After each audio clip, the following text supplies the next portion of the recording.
We're going to do some TikToks first before you guys get into it. Okay. Working on a weekend like usual. Way off in the deep end like usual. Hello and welcome back to the You Up podcast. I'm Jordana Abraham. And I am Jared Freid. It is so good to be back here with you, Jordana. How are you? What's going on? How you feeling? Feeling good. Yeah? Yeah. It's summer. We're I'm back. Here. We're ready. We're in studio. We love in studio. I am How are you? on the press tour for the book, and I am done with the sound of my own voice. Hardest working man in America. I do them all. I do all these podcasts, but then like when you're doing a dating book, it becomes like I'm like sick of myself. Do people ask? Are people just keep asking you about your dating life on? They're asking about your dating tour? life. And then you get into like discussions with people about dating that like. Are they asking about your relationship status on these? That's things? fine. Yeah, they ask about your relationship status, and I talk about having a girlfriend. And do you feel like better that you have a girlfriend for this press tour than like you don't? Because it's like keeps coming up. Like it's easier to, I think. I would have a canned answer if I was single doing this. I would have an answer that brought it back to the book. Okay.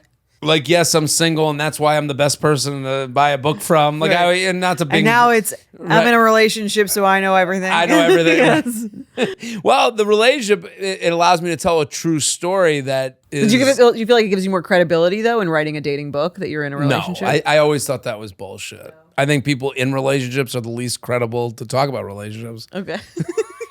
Sorry. You should say that. You should say that on your on my book tour. Yeah. I don't know. I generally I believe, and I don't think you do this or I do this. Generally, a lot of people. There's no one less equipped than two people in relationships. Right, and now it's two people in relationships giving advice. I don't know. When people put their own relationship on the advice they give. A lot of times people in relationships, when they give dating advice, it's like in service of their own story. Mm-hmm. Like they want to like justify their own story or tell you why. Well, that's like all advice, right? Like if you had if you had someone who was giving like financial advice based on how they got rich, that's kind of like how they do it, right? I mean, like the annoying thing is like when rich people give people who are born rich give financial advice, or people who are like always in a relationship give relationship advice. Mm-hmm. Those people don't know as much as people who have been single and then are in relationships. There's not a lot of empathy generally from people in relationships to the plight of being single, because they're like, well, it's because once you're in it, you go, oh, once I gave into this whole thing. Like I could say that right now, like, but you have to you don't remember what it's like to feel like upset by it or sad by it. And I think that's anything, right? Right, it's anything. And if you don't give that, I don't know. I don't think me being in a relationship, it's funny when you talk about, I have a dating advice book. I can see when people react to it in the same way people react to me. Oh, I'm a comedian. Oh, you think you're funny? I'm like, oh, that's a very insecure person. Right. Oh, what makes you an expert on dating? Oh, that's a person who's very insecure. Like I can always, my dad has a saying, fat people have the best hearing. And what does that even mean? That's my dad saying. What does that mean? It means they're sensitive. It sounds like something you yelled at someone on the playground. You got great hearing. Cause I say that as someone with weight issues. Like they're sensitive. We're very sensitive people. We hear every slight. Okay. We hear every thing. So I am as an insecure person, I can feel. My superpower seems to be I can sense someone being off. I can always feel that weirdly in a way that like I turn away from the conversation. That's why, I don't know. I have that on this show. We have guests on this show. I'm like, no. I could taste this. I don't know. We should do a guest version of the MTV show next. I could do it. Right? I would love that. They start off with their spiel and next. Why am I not getting a real person here? Like that's kind of my next. That show was so mean. It's a pretty mean show. That was pretty mean. They used to have really mean dating. They wouldn't be able to do that anymore. Well, there's a lot of mean parental dating. control. All the shows were mean. Parental control. readers. They would sit you next to their parents while they would talk shit to the parents. Then they'd make the boyfriend watch you on a date with someone else. They'd make you watch. Well, they would have the boyfriend watch with the girlfriend's parents who hated him. Yes. And set up the girlfriend. Kinda genius. It's even worse than you explained. They would have the parents hated the boyfriend, so they would set up the girlfriend with new men that they were hoping would fuck their daughter. Yes. And it was like, and then they would sit and watch them on TV while they were on the date and talk shit to each other. There was like no way out for them to be a happy household if this, like if the daughter didn't like the new guys, they'd now have to be the parents of the daughter dating the guy they just talked shit to. Yeah. Well, at the end, that was the premise. Like at the end, she had to pick whether to stay with her boyfriend or who the parents hated. Right. Or to date this new guy that her parents picked from like a few different guys. Right. It kind of put her in the worst of scenarios. Yeah. And sometimes they would pick the new guy. Pick the new guy. Sometimes they'd go back to the boyfriend that the parents just said they hated, and that just said to the parents, "Yeah, you losers." Yeah, I mean, they had it with the sons too. The girlfriend, son, went the other way. Yeah, those MTV shows, they were just like, let's give this a whirl. Let's kind give of this a golden age of dating shows. They were just like fucking with people and like just get away with all of it. And it was all people to be fucked with because there was like some randos that moved to Hollywood to try and like be an actor or actress. Like there was no TikTok. Right. So you had to get cast on one of these things. So you're like, oh, okay. They're like, well, we got this new dating show. Would you like to be on it? Yeah, I'm looking for a couple bucks. I'm looking to be on TV. Like there was no like other way to go. I'll let you take a light to my bedroom, see all the semen on my bed. Right. I'll let you see where I come. Yeah, these shows were unhinged. And then also to go back, we were talking before we started taping, like there was no dissertations online where someone was going to use this to show why you're the most evil person alive. Right. Well, now it's like, it's funny because they didn't get a chance to do that back then. Now they just keep making documentaries about it, the shit from the past now. Like you see all that stuff about America's Next Top Model. America's Next Top Model. Yeah. It's like they were like, how did we not write a dissertation on this when it was happening? Okay, now we're... And I think Tyra Banks made the documentary. The documentary talking shit about her. Right. Which is crazy. Because it's kind of nice because they were making fun. It was like a lot of the stuff coming out of it was just like making fun of her. Right. Well, a lot of the thing. Well, that was like what happened with Sex and the City. Like Sex and the City made the new one as a response to all the blogs that were written about how like problematic the show was. And then the best part about that show was making fun of it. Right. The show was right. Everything Sex and the City talked about was right. Would the original or the original? Yeah. There was not one thing they were wrong about, except for kind of airing out things that were real in society that people have problems with. Like, it kind of shows you, like, again, like what's right, what's wrong. That's not what we're here. We're here to show you what's going on. Like, I mean, to bring it back to this show, when we talk about someone's dating problem, we're not sitting here going, he shouldn't have done that.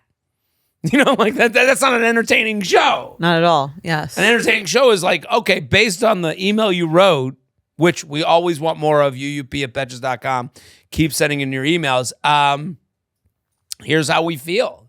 Here's how you get out of it. Here's your next move. Here's what I would do, Uncomfortable conversations had comfortably. That's the rule here. Said. That's it. I'm also, listen, if you're listening, the book is out. Walking Red Flag. It's out. You can see it here. If you haven't bought it by now, buy the book. Buy the book. I don't even know what promoting it does at this point. The book is now out there and it's in your hands. If you have a friend who's single or newly single.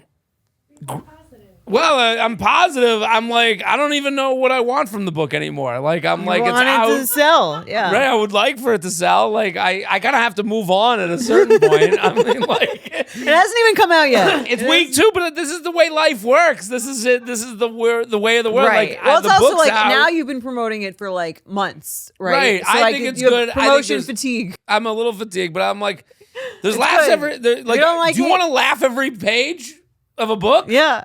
Okay, that was the attempt I made. I don't know who else is doing that for you. No one. Now I'm getting mad at someone who doesn't even exist. You're like Kelly Clarkson from last week. What the fuck is wrong with you? Buy the book. You can have it right now. I don't know. I'd love for people to buy. The feedback's already before it even came out amazing. So yes. And how's everything else? How's Emily? Emily's good. We're apart. Any tips for being apart? Well, I'm in like this not a new world. I've been in this part of the relationship. With dating, it was like I knew how to date. I knew how to be. You've been dating for a long time. Right. Now I'm in a relationship and I've done these things before, but I'm starting to move into, new territory, new levels. Deeper levels, yeah. Right. Some of them are not as fun. Some of them are more fun. Like we had a conversation the other night. Like we had this conversation about, and I'm just not, the things that I'm not good at, like, those are what I was avoiding when it came to like getting in a relationship. Well, that's what a relationship does, like more than almost like exposing you to, I think, what's wrong with the person you're dating. The deeper you get into it, it also exposes what you're not good. Because when you live alone, everything you do is great. Right. There's only one person voting. And you love what you do. I love everything I do. Yeah. And then you're in a relationship and like that's how you see what like maybe your flaws are. So yesterday I could feel something was off. She heard me on another podcast talking about our relationship. I didn't hear about this. Like okay. I was like, "Are you okay? What's going on?" She's like, "Well, I listened to this one." It wasn't that you told her not to come. It was something else. Well, then it wasn't that I told her not to come. It was and I heard you on this podcast. She made mention. I feel like we're gonna have to have a talk about it later. Okay. I'm on this podcast. There's nothing worse than we're gonna have to talk about this later.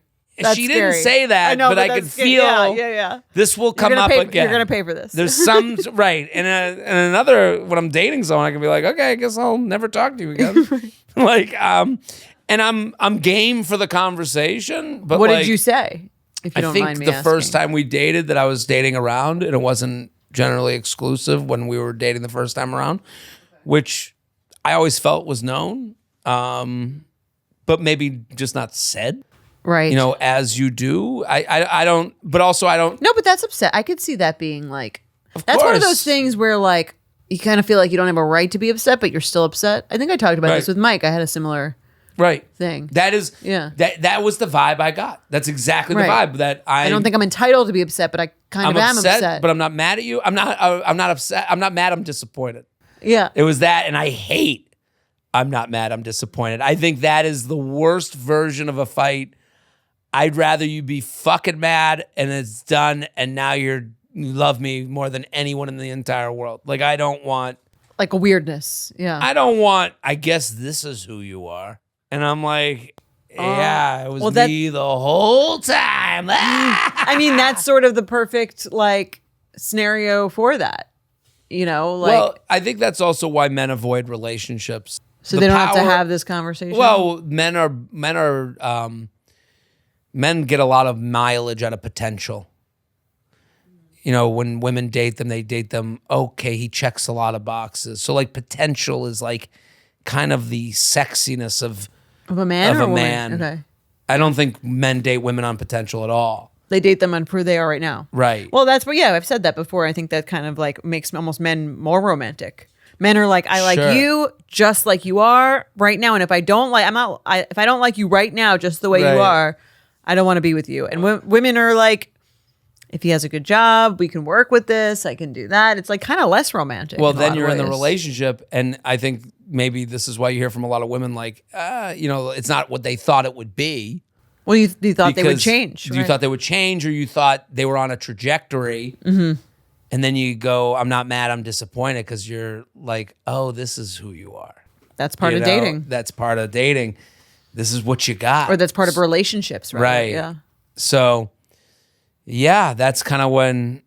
But that's all relationships. Right, I think so. But I think this is also like us being apart.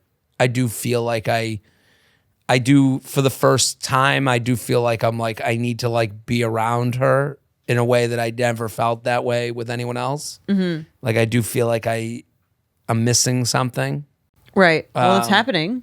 So that's exciting. Like you're like moving in together. This is good. I'm just saying like that's probably why I feel like I do miss her. Right. I think she misses me, and I think that like adds to the, like phone calls and talking over the phone and can do so much. Like the distance thing. Like if someone asked me about distance, I'd be like, yeah, but it's like, what's the due date? Like right. Well, that's why I think you can do distance with a plan. it's hard to do distance like in perpetuity. There's just no amount of masturbation that can make up for a human body being next to you in bed. Well, we'll see if she gets mad about that one. Put that on a t-shirt. Put that in your vows. I'll put that.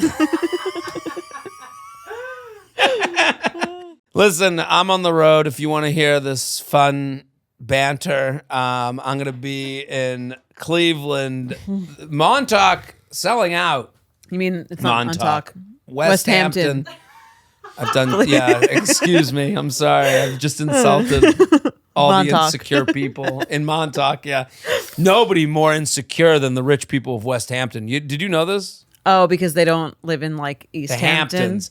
I didn't know this. This is an underrated Hamptons thing. So anyone Hamptons has like its own like its own insecurities, its own mentality. So the first thing you learn. Don't get me started on Quag. This is so insider, but anyone outside of New York will go, the Hamptons, wow.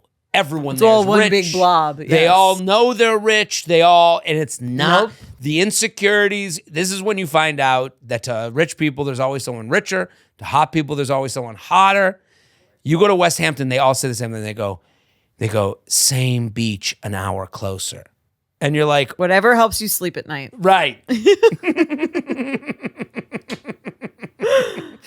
That is so funny to me.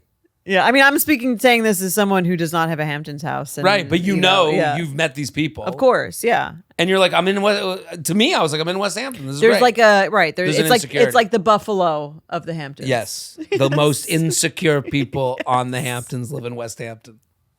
Come to my show. There's a few tickets left in West Hampton. Also, you could drive there from East Hampton. Yeah, from the nicer part. Yeah, or Sag Harbor. Right. I didn't know West Hampton was like the Jewish area. Is it?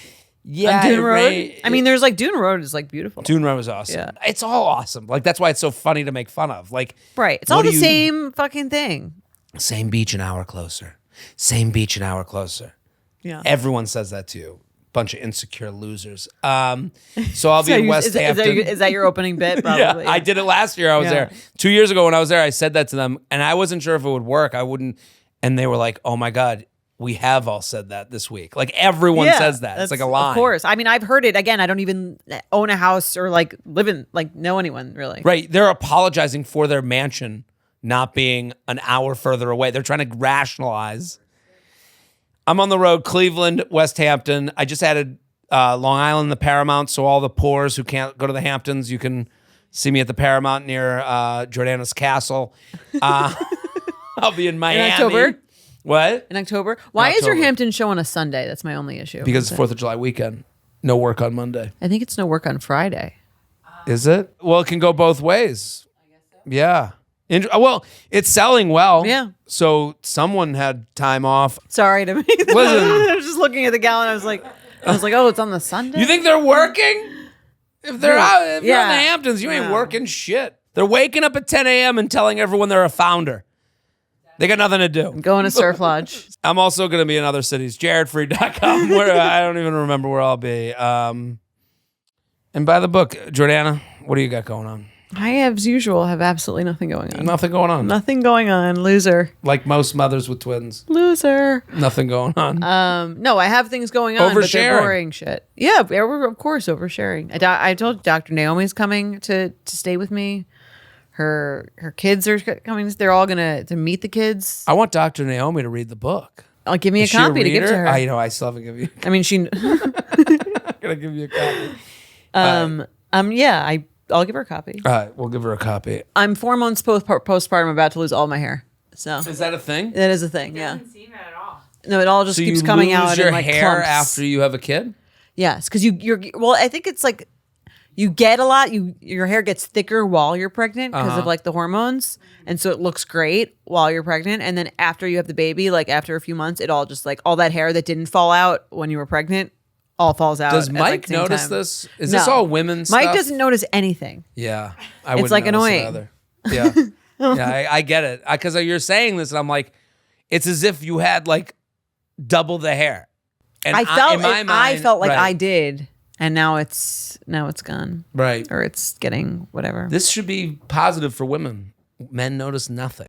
Yeah, that is actually. I think it's nice. It used That's to a annoy good me. thing. It used to annoy me, and now I like because it's like it comes as there's two sides of the coin. Right. One, they notice every pound you lose. You don't want that. Mm-hmm. Or they notice every pound you gain. You also like don't want that. I was thinking about this in relation to Wes Wilson. There's like so much shock that he could like get a woman. Oh, I was gonna ask you about that. Yeah. Because like I heard there's rumors that he's like pretty hot in person. Did you find him to be hot? I saw him. I thought he was a good looking dude. He is good looking. Yeah, I think it's like Eileen was like telling me that supposedly he's like very, very attractive. it's not as little in person. He's I think taller. on camera he looks does look small. very little in miniature, and actually like a mini horse where he has all Little- the muscles of a little regular horse. elfish. And he's not. No, I think a lot. The pendulum swings. I think Wes Wilson and Amanda have gotten crushed, and to the point of like, there's people that I think if they're crushing them still, like they've entered into the land of disgusting. I mean, have you watched the reunion?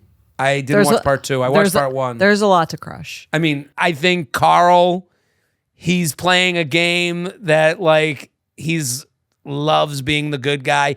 Kyle doing the head back cry maneuver. Kyle's got his own is doing a issues. performance of the century. Kyle's milking this. Which fair. But I'm saying all of it is fair, but like as a big chubby buffoon with an opinion in a podcast, aren't I allowed to like speak for the chubby buffoons and go like it feels like Who's I'm being the chubby buffoon here? me.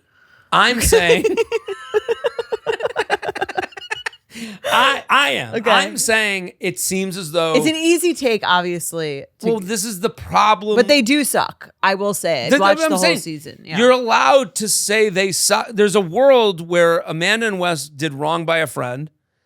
Wes, to me, like the idea, like all the things, like Secret girlfriend. Oh, I heard about that. And then, he's not like a redeemable subject, but also he doesn't shock me. Mm-hmm. Like, I think this like shock and awe that this happened, like, I think that's a little ridiculous. Like, he's a guy with a following who they were like, because what's getting the feedback seems to be he's ugly and who would date him. That's wrong. That's not the good. That's crazy. To me, that's stupid. Yeah. That's stupid. But I'm saying the stupidity drowns out the conversation that could be fun. Like, and so then the other thing is like, well, the reason I brought him up is because I think he is liked by women because he's like they know they're not going to end up with him, but he's disheveled enough where you can never dress down so much that you look like you're disheveled. Okay. He's kind of he's good looking. So he kind of dresses like he's rich and famous too, even though he's not. Right. He like dresses so poor that he looks like he's very rich. Right. One thing I will say about many women is there's very few. I actually don't think that's a real thing. Is to look at a man and say, I know I'm not going to end up with him. I think that like in the back of every woman's head, if they're dating someone, there is at least some % chance that they would like to end up with them. That you could change them. That they could, that they could be the one. Most women do not just date, especially like in the way that he's dating these women. Like, and he's just for fun for right now. Like Mr. Right Now is not really a thing. Well, here's my feedback to that. That being the case, would you say that like if it ended with him, it wouldn't be embarrassing? You could always blame it on him. So like, I think what we have here is a lot of times women are like, I got to make him the villain so that people know why we broke up. It's not because I wasn't worthy enough. So I think like in a scenario with Wes where he's this like kind of crumb bum looking guy, if you dumped him and threw him away, it wouldn't be because you were being, You're saying if they dumped him? I think that's why they latch on to him so much. I think they're like, I can't have a scenario where he's dumping me. Because now he does dump all of them. Well, he doesn't even date them. No, but he did. No, he actually dates all of them. That's does he become a boyfriend girlfriend with them? He had a secret girlfriend the entire time that he called his girlfriend. And where was she? He told her. If you watch the reunion last night, part 2. I didn't watch part 2. He told the secret girlfriend that they were in a relationship, but he couldn't go public with her because it just like wouldn't be a good look, and he wanted to protect her from the show and not get fired for coming on with like a girlfriend and being boring. Which wouldn't happen. That's what I'm saying. He's like, I think he's actually like a huge clout chaser, hugely into like using whoever he needs to like get. And that's why I do think like Lindsay, I agree, is like irritating, but I actually do think she had a point. He is like a new, he's doing the new fad. He's fucking his way to the top, learning from Pete Davidson. Like, I think that there is not fair to Pete. I would Pete Davidson. All right, yeah, I don't think that's fair to Pete.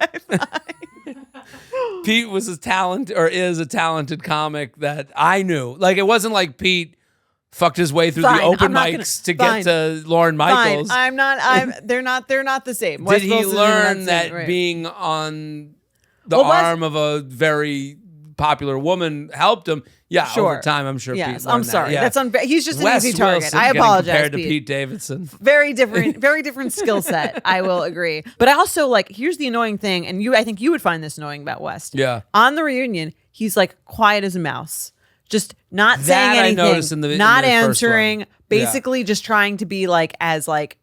Get away with saying as little as possible and just said sorry to everything that is said. Right. I'm sorry, which to me means like you're not really sorry. You were trying to just like get through this and get the fuck out of here. Right. But he has a podcast, of course. I've listened to it. It's the worst podcast I've ever heard in my entire life. To me, it's insulting. It's more insulting. I'm more enraged that he has a podcast. So in his mind, he's saying, I'm articulate enough and I have enough things to say to have a podcast, but I can't say shit when I'm like on TV, but I'm going to use this controversy. He talks about it on his podcast much more than he says on the reunion. He doesn't say much on his podcast. So you don't need to go listen. Well, I mean, about the thing, he says a lot more, and he says a lot more because it's more advantageous to him to use this story for his own personal platform. Right. I guess I wasn't surprised by why would Amanda go with him?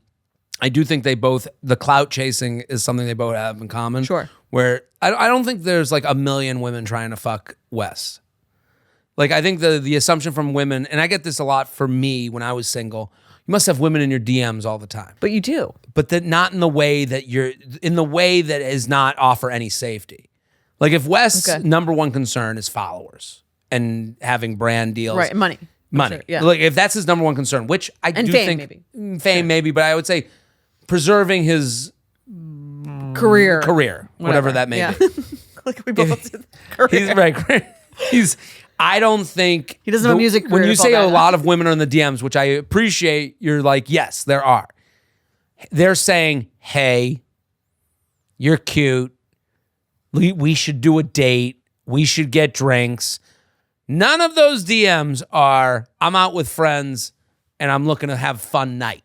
None of them are giving him a guarantee of this is just a hookup and this is someone I can trust. That's why I think that him going to Amanda made sense.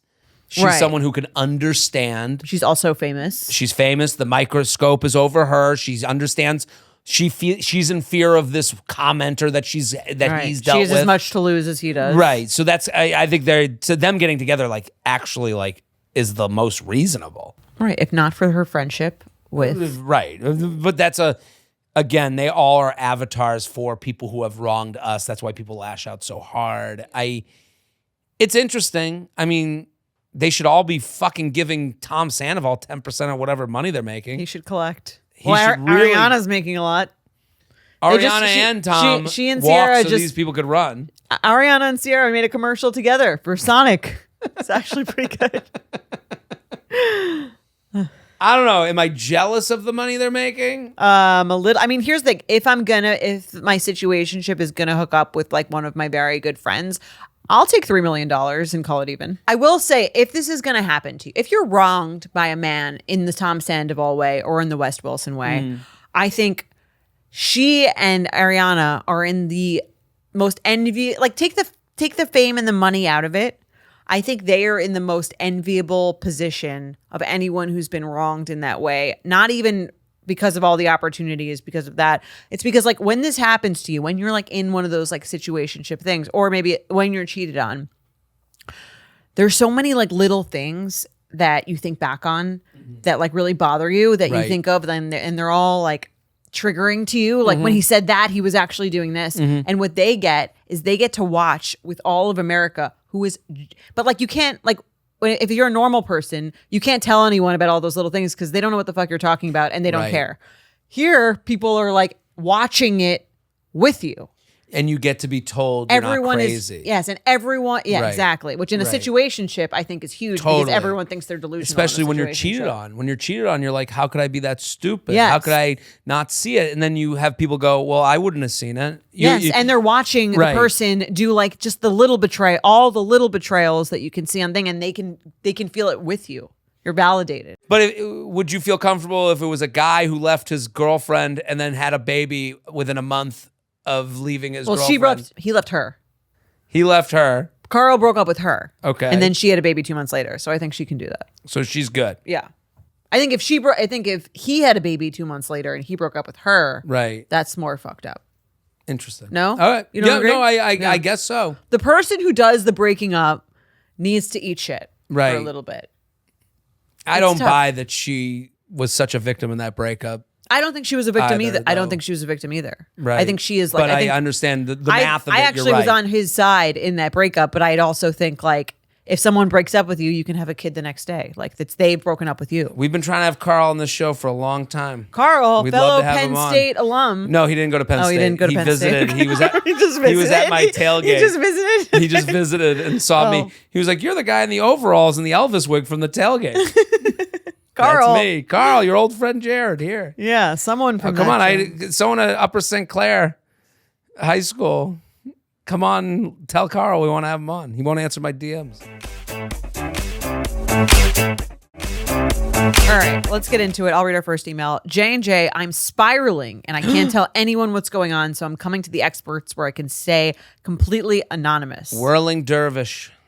Welcome to the show. Yes. I'm 29. My fiance is 34. And we live in upstate New York. Oh. We just celebrated 5 years together, have lived together for almost 2 years, and got engaged a month ago. We have a great relationship, know each other's families, trust each other completely, and even have an open phone policy. Open phone policy? I've never heard of that. It just means like you have each other's passwords? Well, and my question is an open phone policy, we have each other's passwords, or is an open phone policy, we are allowed to go through each other's phones however much we would like to? I think it means you're probably going to break up soon. Right? Yeah, whatever it is, if it's like, either of those. What does that even mean? Listen. I mean, having I have Mike's password, he's my password. Trust each other completely. But I don't think we don't have free reign to like go through all each other's messages. Right. But I have his password. Right. Is that what that means?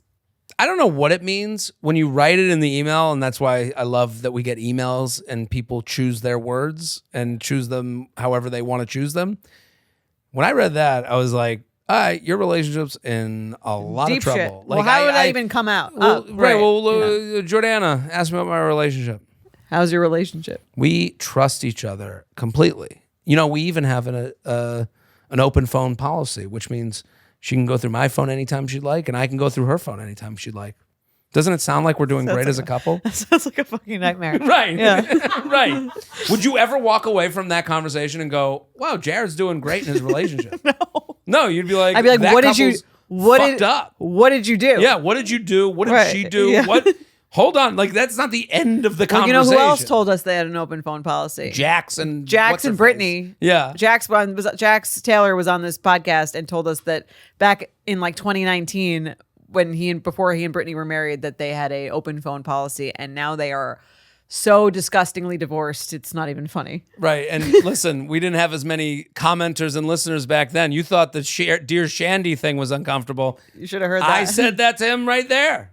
Yeah. You said it's like a magic trick. You do it with your right, doing something else with your left. I don't buy it. Well, we're about to find out what's going on here. I'm the only honest guy in this dating world. Okay. So she says, we have a great relationship, know each other's families, trust each other completely, and even have an open phone policy. I genuinely thought this was my person. A little backstory. Honestly, don't even need the rest of the email. I agree. Like if I heard someone like I mean, this is the feedback they need to hear. Like she wrote the email. Just know if you're sitting there telling people or being helped emotionally by the idea that you and your significant other have an open phone policy, the relationship is not well. We are all talking behind your back. we think you're going to break up. Yes. So that is to anyone listening or watching. It's also interesting because she says we had a great relationship. We have a great relationship. We trusted each other completely. No. We trust each other completely. And Present. have an open phone policy. That sentence, again, when you hear something weird, what normal people do and not on a podcast is they go, oh, cool, open phone policy. And they go home and tell someone. And they tell someone and talk about you forever. And then the minute you break up, you go, Jordana, remember when they said they had an open phone policy? We knew then. Jax Taylor, we just did it with Jax. So like, I just think, because listen, we don't think that people write in and aren't a lot. If one person writes in, there's 10 other people with their problem. Yes, we're speaking to all of you. We're speaking to all of you. If you are saying, well, at least I have an open phone policy, you are dating someone you don't trust, you have a problem in your relationship, you got to talk it out. And let's find out more. A little backstory. All right, little backstory. Yeah. We live in a town where everyone knows everyone. A few months ago, one of my fiance's high school exes moved back to town with her husband and young child. I only knew because we randomly ran into them at the market. After that, her name would occasionally come up through mutual friends or small town talk, nothing that raised any red flags. Fast forward to last week, I was using my fiance's phone to find a photo of his passport for an upcoming trip to France, south of France. You know it well. I have a habit of swiping out of apps when I finished using it, and when I swiped out of photos, I briefly saw the Notes app open behind it. Oh, what could be there? It happened quickly, but I could have sworn I saw a picture of his ex and some texts. I handed the phone back and tried to convince myself I imagined it. It was just a dream. A few days later, I borrowed his phone again. The Notes app was still open. Hey, can I use your notes? I mean, can I use your texting your ex? I mean, what? The Notes app?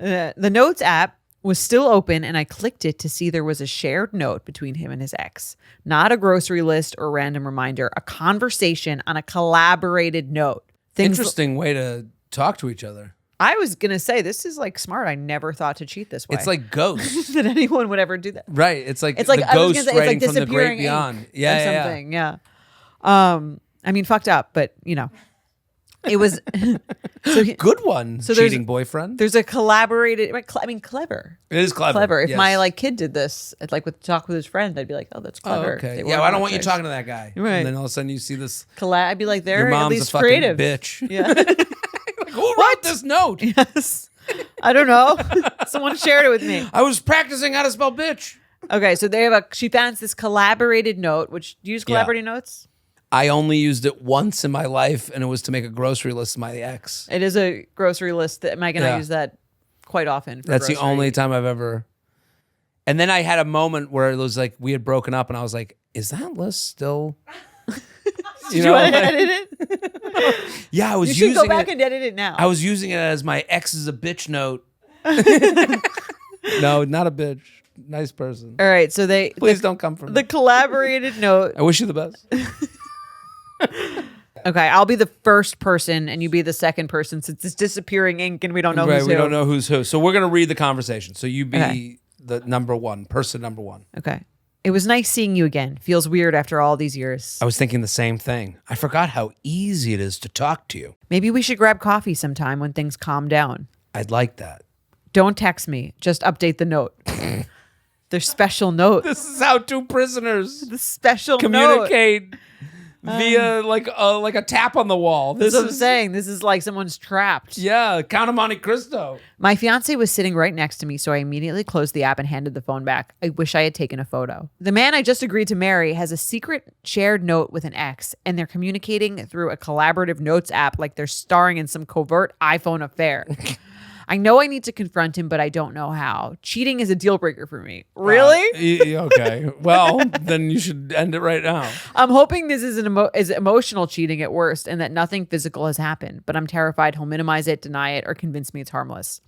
My questions are, should I confront him immediately? And if so, how? Do I need to go back to his phone again and get evidence? Is this enough to call off an engagement? Or do I take the ring off, hit pause, and demote us back to boyfriend and girlfriend until I know whether I can trust the man I've agreed to marry? I'm spiraling. Please give me advice because I'm too embarrassed to tell my family and friends. I thought the Notes app was just for grocery lists. P.S. Hope my email can be a warning to other ladies. Let this be a reminder that there are too many places to hide conversations these days. There's too many. It's too easy for men to cheat these ways. You don't want your fiance to not cheat on you because it's too hard. I will say, it's logistically too difficult. That's my first lesson to her. Well, that kind of works into her whole mindset if you think about it. Yeah. Like, just sometimes the PS is meant as like a jokey joke, and she's just letting the ladies know this is a place they could be cheating.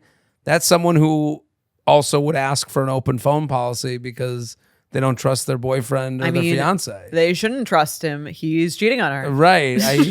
I guess she was right all along, but I think she knew she was right before she did the open phone policy. Like, yeah, it's a chicken or egg thing. Do you have an open phone policy because nothing happened? Right. Well, it's funny because she's like, again, she says, I trust him completely. No, you don't. No, you don't. Stop saying that. That's not true. I also don't date cheaters, but if he's an emotional cheater, it's not that bad. Right. No, you date cheaters. Yes. And also, like, just because you say something doesn't mean it's true. Just because you say that you trust him, just because you say we have a great relationship, that doesn't mean it's true. Right. That's the stuff you say to friends that they ignore and try to move on to other conversations with you. That's why this podcast is here for you and why you won't tell your friends, because we've just pointed out 17 different things that show us there's a problem in this engagement that have nothing to do with what you saw. Right. What do you think she does? I mean, he is cheating on her. I would say. Would you consider this cheating? Let's say it's just, woman moved back to town. They have a past relationship. They're trying to communicate. If I saw this on text, I would say maybe they're not cheating. Right. Maybe they're not. The fact that it's on a notes app means you are going somewhere private. And in fact that he said, don't text me, just update the note. No one would do that unless they were cheating or doing something that they knew was deceptive. Let's say this. If I was like to you, Jared, don't text me anymore, just update the notes app, you would be like, why the fuck would I do that? No, I what's going on? Right. Right. I agree with you, but I've already pissed off the listeners and viewers on YouTube by defending Wes Wilson. So I'll be the devil's advocate. I'll be annoying here. Let's say you're dating someone who's not trusting you and makes you have an open phone policy. And you believe that every person of the opposite sex that you text with will be questioned and not trusted. Is that a reason to go to the Notes app? Why would she agree to go to the Notes app? You're right. Fair. I wouldn't go to the, if I had a guy friend who had a girl, if you said to me, you have a girlfriend, if you said, let's speak on the Notes app, I would say, no, why? That's weird. Right. I wouldn't, unless I was doing something nefarious. Right. Also complicit in that. So there must be something else we don't know about beyond the Notes app. I agree. How do you figure out how to communicate this way or create this agreement without having a meeting that preceded it? Right. And he's also never mentioned her, seeing her. It sounds like they have seen each other, right? This sucks. Nice. I feel bad for her because she's already insecure, but then going, I hope this changes. Right. This doesn't even sound like an emotional affair. It sounds like someone who is setting up an affair. Yeah. Right. Or maybe they haven't gotten to it yet. But they're working their way up the mountain. Yeah. And she's even saying, do I go back to boyfriend, girlfriend to make him work back to like that sounds even like unhealthy. Like they need couples therapy or they need to break up. Like it's like one or the other. To me, as a chubby buffoon, that's my opinion. I don't know if how do you bring it up to him? I don't think, and here's the thing, like it all comes back to we have an open phone policy to me, because where did that come from? Where did that come from? And also like this open phone policy was a Band-Aid on a flesh wound. Like it was supposed to fix things. And guess what? It fucking didn't. So like, I feel for her because she was looking for any reason to salvage something and she's going to hold, she didn't even list breaking up with him as an option. No. I don't think so. Yeah, for me, my questions are, should I confront him? If so, how? Do I need to go back to his phone and get evidence? Like evidence? What? Hey, if listen, when you're engaged to someone, you can see stuff on their phone. It happens. Whether you looked for it or not, you found it. Who cares? I saw something. I feel bad. Tell me what's going on. Right. And if you have to pretend, and if you're scared that they're going to make you feel like you're crazy, that's another issue in itself. Right. Like they're like her saying that. Is he going to minimize it? Is he going to deny it? Is he like? I don't even know how he would. Why would you want to be with someone like that anyway? Right. But yeah, because she's worried she'll never find anyone again. I can give you a million reasons she would want to be with that guy. She's worried that, she listens to this podcast, dating, it seems horrific. Wes Wilson is just waiting behind every corner. I'm in a small town. Everyone knows me. I'm the one who couldn't get married. There's a million reasons. I also worry about her friendships. If she doesn't have one friend that she could tell this to. Right. It's simple to me. Because she's putting on a show. Right. Right. We have an open phone policy. We trust each other completely. Like if you're saying that to us, I don't know what the fuck you're saying to your friends, but it's probably that's probably why she won't tell her friends, because she's like basically bragging about this amazing relationship. I would say, hey, I saw stuff on your phone with you and your ex that moved back to town. I feel really uncomfortable and bad about it. Give me the full story. Yes. Clever way to cheat, but also I'm very upset about it. Looks like you found all the different ways you could cheat. Now, how did you even come up with that idea? I would want to know. Like, it's got to have been fun for him. What made you take it to the notes? How fun is that?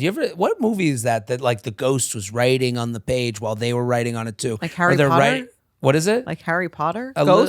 Ghost, or it was like they were writing from the future. Do you ever see? There was like a movie where they like write a note and they put it in the drawer, and then the drawer opens up and it's 40 years in the future. Kind of. And they're writing notes to each other that way. It kind of feels like that. But I think I would want to know the full, like, my question is, give me the full story. Like, if you want to, like, not get caught in I saw this and I saw on your phone, you're messaging with your ex. Plain simple. Keep it to facts. I feel awful. Give me the full story. Just tell me everything I need to know. Do you think because they have an open phone policy, it's possible he wanted her to see this? I mean, yeah. Because, like, if I had an open phone policy with someone, I wouldn't use this as my method. From a male side of things, I would go like Facebook message or something. Right. There's other ways. Yeah. From a male side of it, if I were to think of like how embarrassed would I be about this, I think you could handle the embarrassment. That's kind of the problem. Like he wouldn't be that embarrassed. In the town, it wouldn't hit him in the same way. Maybe it would hit the woman who moved back. This is like the unfairness of male-female relationships is like he kind of gets away with like, oh, they just weren't meant to be. And I don't know. I don't think he would feel the embarrassment as much as he should, or maybe someone would, a woman would. Maybe. So maybe that is an option, but like that would have to be, you'd have to like, do you cut off your hand to get out of the handcuffs? I don't know. I don't know if I would do that. Yeah. That's kind of like the physical version of what you're saying. Right. Like, is he willing to just, bleed for this to end? I'd rather go end it. So would I. Hey, I'm not ready for a relationship. Or an engagement. I mean, I don't want to be got engaged a month ago. Yeah. That means, well, with an open phone policy, we know that's true. There's other things happening. Let's do another email. Let's icky do or it. picky. We love an icky or picky. You're dating someone. They do one thing. It gives you the ick. You want to know if you're being picky. That's the game. Jordana and Jared, big fan of You Up, especially oversharing. Okay. I listen every week at work, so thank you for giving me some content to look forward to throughout my boring work week. I have an icky or picky scenario that I'd love an outside perspective on. This is not related to a first date, but rather a situation with my partner of 8 years, fiance of 1 year. For reference, my fiance and I both are in our early 30s, and I met him in college. After we graduated, we both moved away for a few years to another state, but recently moved back to our home state 2 years ago to be closer to family. Since moving home, we try to have dinner with both of our families once per week. However, over the past year or so, my fiance has started significantly increasing the amount of times he wants to have dinner with his parents, like 4 times per week. He wants to go over to their house for dinner, and these dinners are time-consuming. His parents are very routine people, where they have dinner dinner, and then they all sit around for 2 hours and drink a cup of tea and watch the news. I've spoken to him multiple times about how this is getting to be too much, and each time he says he can see where I'm coming from. But then the next day he's saying, we're invited over for dinner again, and puts it back on me to decline the invitation, which hurts both his and his parents' feelings. Having to be the asshole who says no all the time is exhausting. His real opinion on the situation is, why would we cook when dinner is being offered to us every day? He is an only child, and I'm sure his parents just want to spend time with us, but this is a lot of free time we are giving up to have these frequent dinners. Worth mentioning as well that whenever there is a time where I am out of town, he goes over there every single night for dinner. If I am gone for a week, he'll go over for dinner all 7 days. It's a bit much. I love his parents dearly, but we are in our 30s and life is exhausting. We both work 8 to 5 jobs. I play in 3 sports leagues. We have a dog, and also sometimes I just want downtime to do nothing. I've started to just not go to a lot of these dinners and tell him to go without me, but I can't help but feel very icky about the fact that my fully grown 30-year-old fiance wants to have dinner with his mom and dad every day. Should I find it endearing that he wants to be over there so often? Am I crazy for being annoyed by this? So icky or picky? My 32-year-old... Is he 30 or 32? Because she says 30-year-old fiance before, and now she's saying 32. Early 30s. They're in their early 30s. 30 or 32. So they're 30 or... She changed his So age. icky or picky? My 30... Jordana hates early I or just late. want to know the real... So icky or picky? My 32-year-old fiance wants to have dinner with his mommy and daddy every day. How do I'm you so feel? interested to hear your take on this. 7 days a week. Wow. This to me is a man that likes to be comfy. He's marrying his college girlfriend. Wow.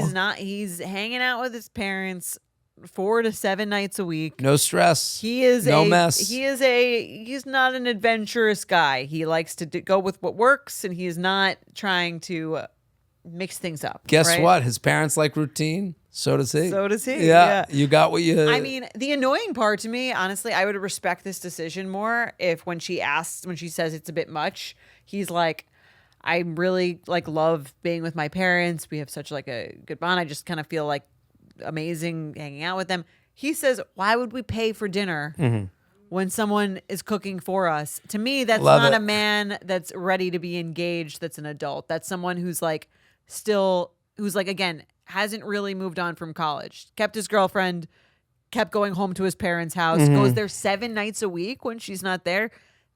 That's not a grown-up. Why would we use our toilet paper at home when there's a place to go to the bathroom there? That's we what could I'm use saying. their stuff. Yeah, we could use their toilet paper. Yeah, why would we sleep no in the sense of same bed? independence. We can go sleep in my parents' bed. There's no... Why would We we pay can- for heat? We could just go to live with Go to them. their house. Why would we even have an apartment? Why don't we just all sleep together in one bed and Grandpa Joe this stuff? Yeah. No, I love could say that that's about what- anything. Yeah. You could really say it about anything. I like that that's the part. Why would we pay for our own rent? We can live with them. That I like that you point out that part because I'm with you. It's annoying.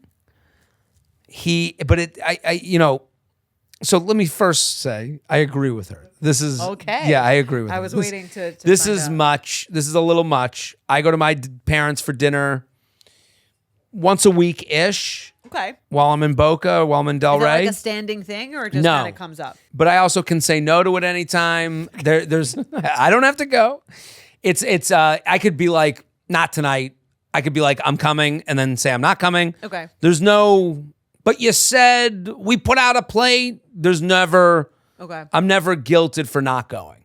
So I'm just giving Do you think you would be if you didn't go for 3 weeks? No, they would go, where have you been? When are you coming over? What's going on? My family, they're pretty good, as much as maybe it doesn't sound that way. I don't know how people hear what I say about my parents, but it's there for me or not. Right. That's But- actually, I think, the people who are closest to their parents kind of let them, like you said, if you're there, but it's not like a thing. Like you could come over and not speak to them. I could come over there, not speak to them, and then leave, and they would be like, you were here? What?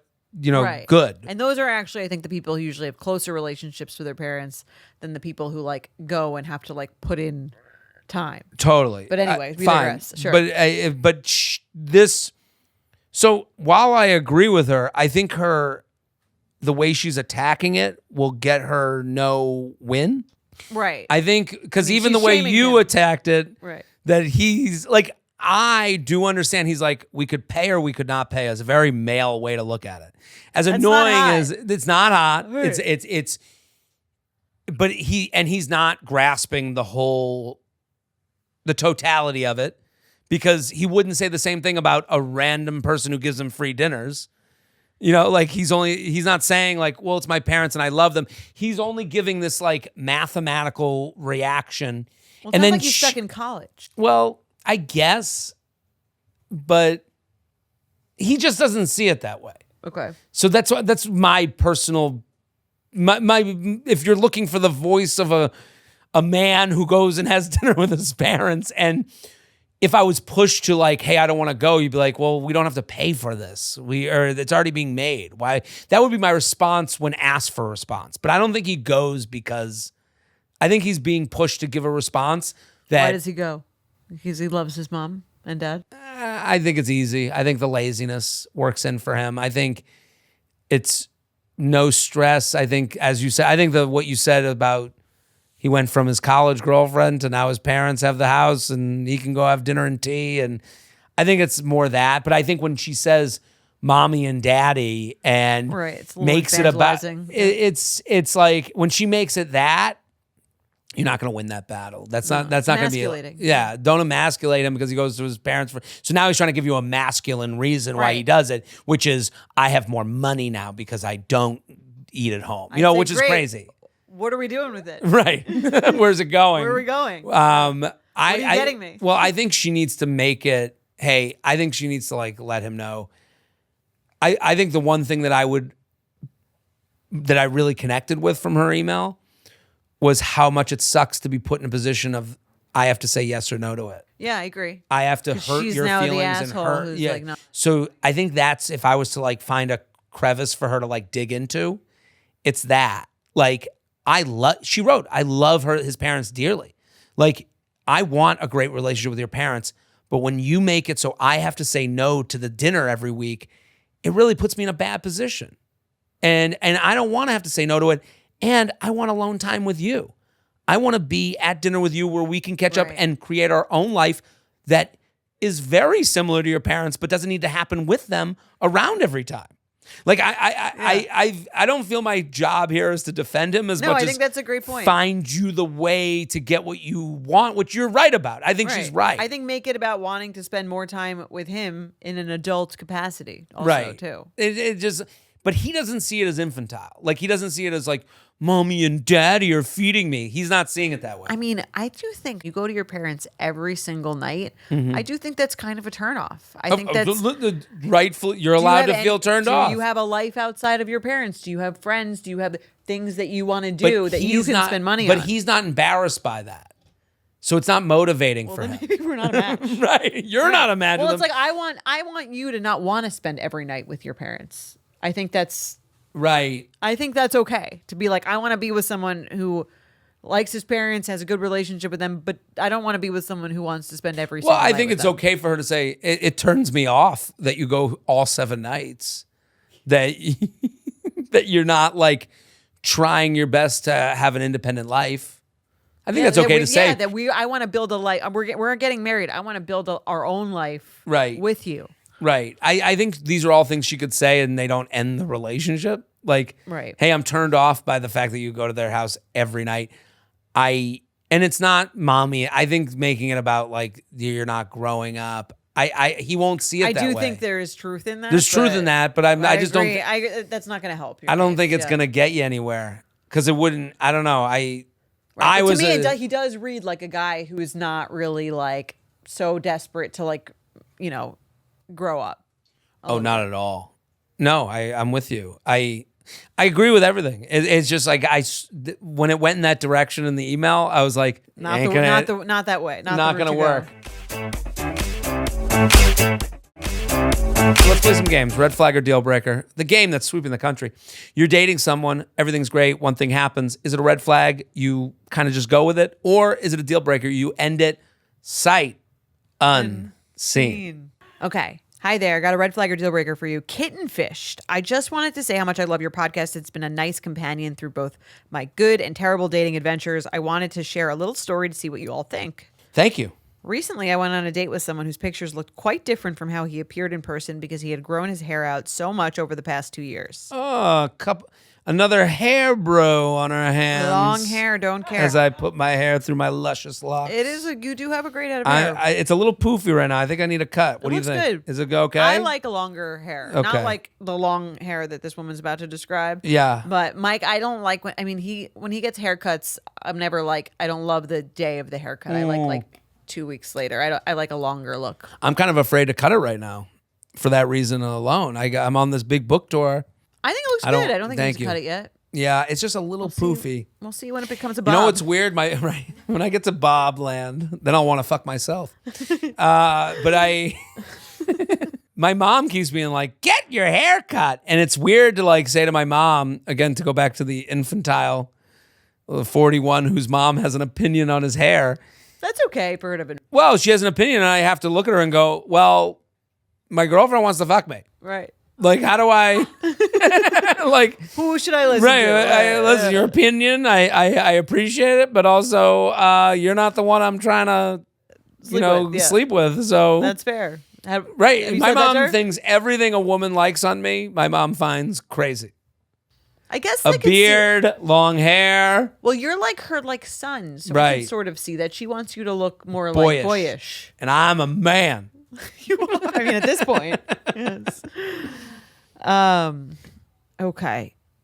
Okay, so I'm Recently, sorry, I went on a date with someone whose pictures looked quite different from how he appeared in person because he had grown his hair out so much over the past 2 years. When I brought it up, he casually mentioned that he hadn't updated his photos in all that time and that he'd only update them on his next Euro trip. Okay. Maybe that's the only time men can get pictures. In Europe. That left me feeling like I couldn't really trust him since it felt like a lie by omission. I don't know if it matters, but he was also a little smelly, like he hadn't showered that day. Uh-oh. I don't think that matters. I'm curious to hear from you all. Would you consider someone using photos that are 2 years old and no longer reflect what they currently look like a red flag or a deal breaker?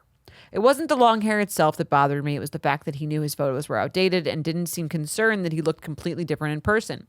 He wasn't a bad person at all, but it definitely caught me off guard and left me disappointed. Thank you so much for all the fun and wisdom you share. I can't wait to hear your thoughts. P.S. I don't know if this matters, but I'm Mexican, and in my culture, we definitely shower every day. Just for reference, don't share these, but I can show you his pictures and the Willy Wonka hair length he currently has. So she sends the pictures, short-haired guy, and then how he looked on the date, which is this. I mean, if he had this Willy Wonka hair, the Johnny Depp and Willy Wonka hair, Johnny Depp and Willy Wonka, yeah. We'll put the little picture of that on the YouTube if you want to looking on YouTube. That's not a look that I would be into. It's tough look for Depp and anyone else. For him too, I can't see it. Yeah, now, I'm looking at the picture of him. Totally I'm like, vibe. It was a totally different vibe. What do you think, Jordana? Red flag or deal breaker? I think deal breaker if I just didn't like his look as he looked to me on the date. But I think it's a red flag if his hair looks different than it did on the apps. I think that men, maybe this is like we're double standard, but I also kind of don't feel like it's so easy for men to get pictures for dating apps. And I don't think he thought of it as like I look totally different. Right. You're being more empathetic than I would be. You think it's the line. My biggest issue is he won't get them updated until his next Euro trip. Well, I need to know more about that. Yeah, the rules. I don't like people who go on dates and then tell you their rule. Well, it depends how he said it. Maybe if he was like, yeah, those are kind of older. I Mm-hmm. usually don't get a lot of trips unless I'm on pictures unless I'm on vacation. I'm going to update them after my next Europe trip. Right. I need more apology. If especially not for, I don't know, maybe this is a double standard, but for a man to have a totally different haircut than his pictures, I don't know if I would expect that from a woman. I wouldn't. If she had shorter hair than she did in her pictures, or longer hair, I wouldn't need it. This, to me, the idea that you knew it, you're not apologetic, you're like, I'll wait till the next Europe trip. If I changed my hair for my dating app pictures, I don't know if I would feel the need to apologize for it. Right. I guess it's how much you change. I mean, I'm looking at the Willy Wonka versus him. Right. I mean, and that's such a weird big haircut. That's what I'm saying. It's such a big difference, and you're acknowledging, I guess I'll have to wait until next year. I don't know. I want to see the actual way his hair looked. It does matter a little bit to me. I kind of do, because I could see a world in which someone's like, I don't really look that different. I mean, 2 years, I feel like using a picture that's 2 years old is not that weird. Not that weird. Not that weird at all. It's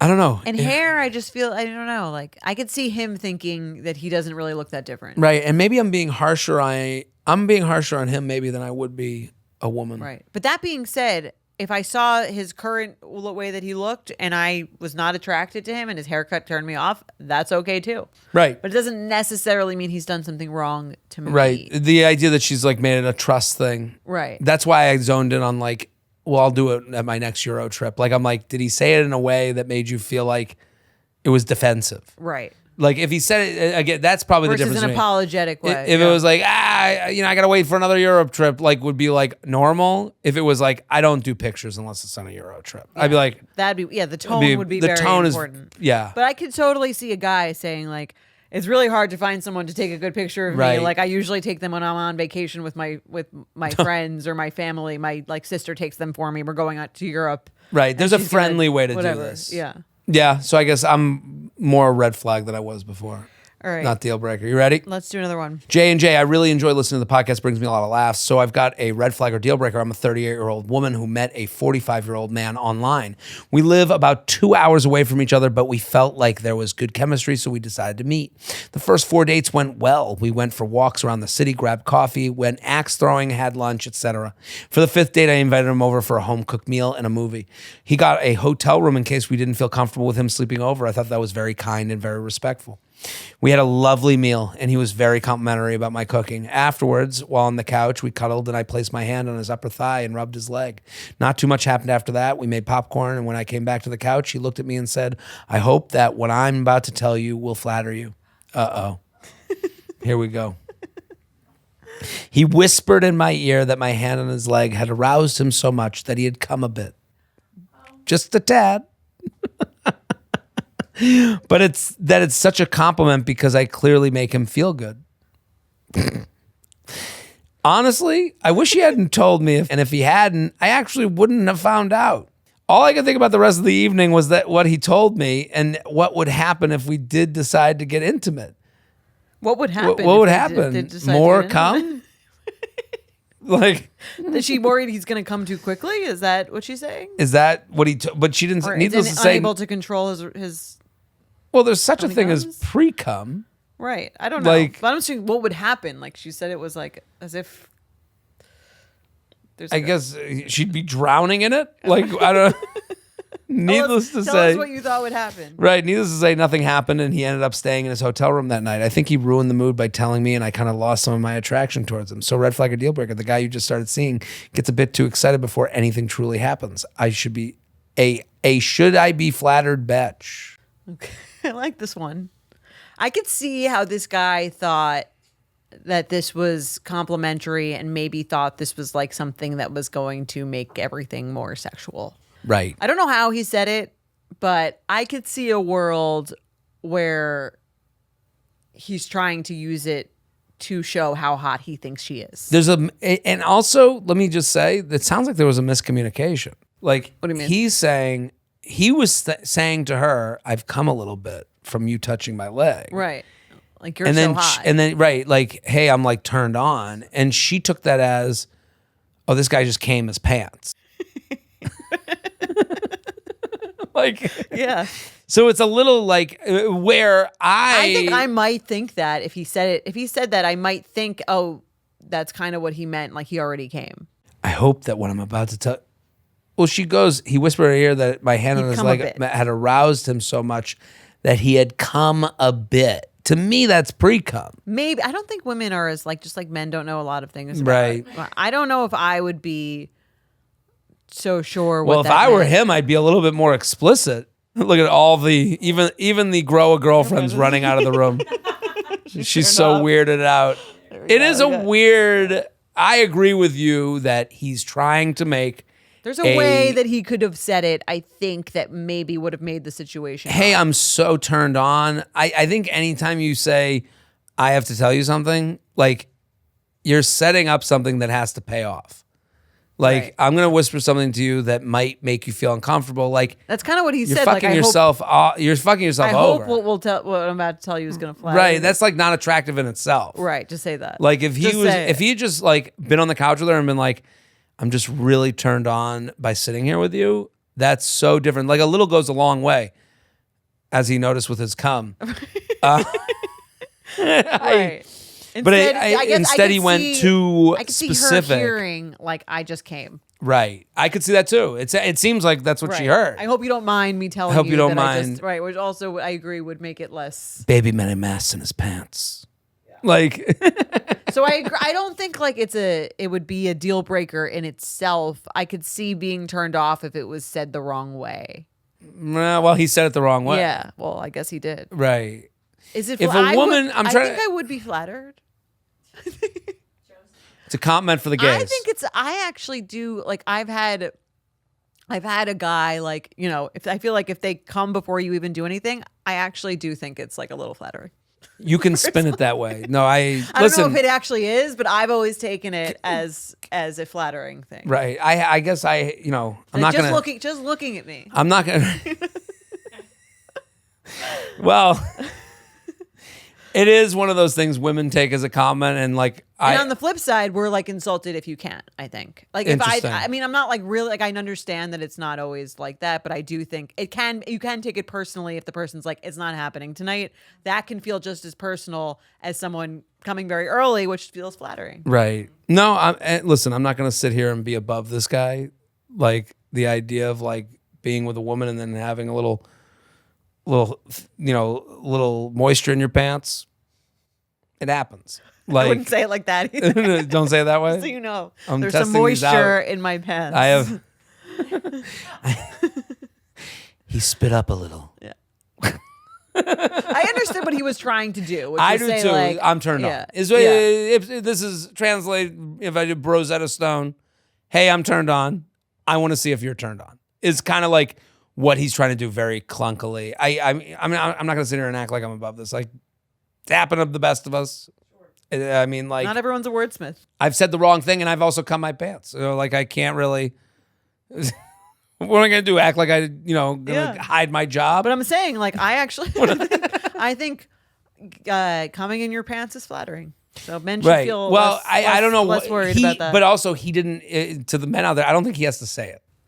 Right. I think maybe he was concerned that like if he didn't say it, like when they went to have sex later and he couldn't, maybe that would come up. Well, do you think he did a full? I'm saying if that's the case, so let's go on the spectrum.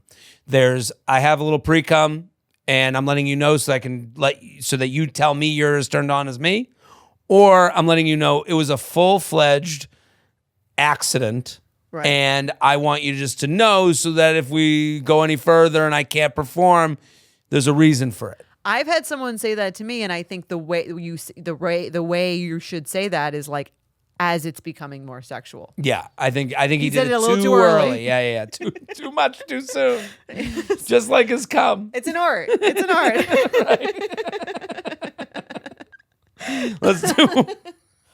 It's so fucking embarrassing too. Like I mean, not to like listen. I don't think it's that embarrassing for men. I know. Personally. Well, that's the thing. Can't tell someone how to feel. Like you feel like you ruined the whole party. Like I've had it happen on all steps in the process. It wouldn't. It's happened to me. It hasn't bothered me. Right, and I've been told by every woman it hasn't bothered them. But like again, like all you could think about is them the next day, just making fun of you. It's all you think about, or how I think about. And I'm like, no, I think at the brunch table we talk about it as like a bragging thing. Well, that should make people. That can only make you feel so good. But like, I mean, listen, I have a dating. I have a dating advice book coming out, and the amount of like women that I sexually disappointed that can go, that guy, a book about dating, like that's kind of like the concern of having a dating book. Is like now you're like, did you see Jared Freid has a dating book? Let me retell the story about how he's whispered. He I told just me that he came my pants. So I feel for this guy, but I also laugh at it because I've been there and it fucking sucks. Yeah, I mean, but he just shouldn't. I think if there's like a policy here on the podcast, well, let's wait. Yeah, wait if a you're minute. not sure you can pull it off, just don't say anything. Yeah. I would agree. And One- she said that, like, if he just didn't say anything, I wouldn't even have known. I'm not upset that it happened. And always wear black underwear. So There you go. yeah, word to the word to the wise. J&J, I'll go straight to it. You match with a guy on Hinge and delete him after he texted you, "Hi, how are you?" You match with him again on Tinder months later. He opened with asking you why you deleted him from Hinge and the jokes about being afraid you'll delete him again. You don't respond. He sends one more text a couple of days after saying, "Guess you will ghost me here instead." Laughing face emoji, laughing face emoji, laughing face emoji. And a last text a couple of days after with laughing face emoji, laughing face emoji, laughing face emoji. It feels too intense and confrontational to me. Red flag or deal breaker? Thanks, a quiet bitch. I mean, the deal breaker to me is that she doesn't like him. Right. She hasn't answered him on either platform, so she doesn't actually like him. To me, this guy is thinking, I got nothing to lose. Right. She didn't answer me before. She's not answering me now. Right. Maybe she didn't see it. I'll just keep texting. I think it's more annoying over DM. Yeah, I think on a dating app. a dating app. I actually It's not think as intrusive, yeah. First of all, he said, "Hi, how was your weekend?" Which is a perfectly reasonable Right. opener to get things started. I don't think there's anything wrong with "Hi, how was your weekend?" Sure. Is it not as Is it creative? thoughtful, creative? Fine. Sure. But you're also allowed to like be turned off by it. And then when you rematch and you see it's him, and you're waiting on his creative move, and his creative move is to like acknowledge the awkwardness of rematching with someone who unmatched you, I think he's being as thoughtful as you wanted him to be the first time. Yeah, he remembers you, Right. which is a kind of like, it's a low bar for dating apps, but I feel like that's something. It was something. Yeah. And especially based on the test she gives. It's vulnerable. It is, but her initial test is you weren't specific enough.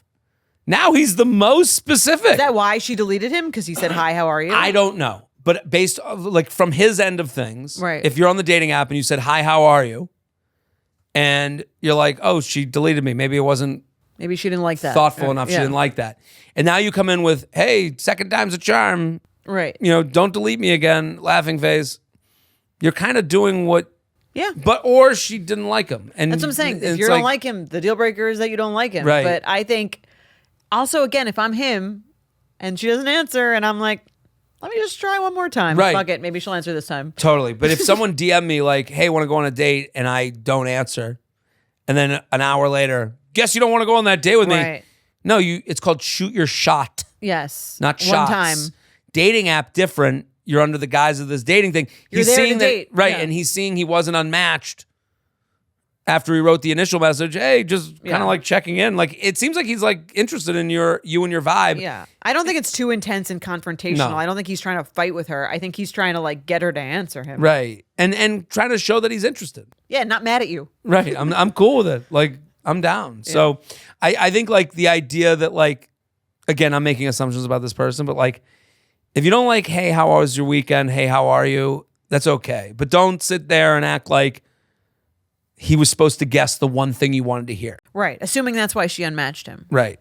But like, why'd she unmatch him? I don't know. I guess she doesn't give us any other information about why she would have unmatched him. Right. Sounds like she's as bad a communicator as he says you are. Yes. You're the deal breaker. Done. We solved dating again. We did it. We'll be back on Friday. Boom. Bye.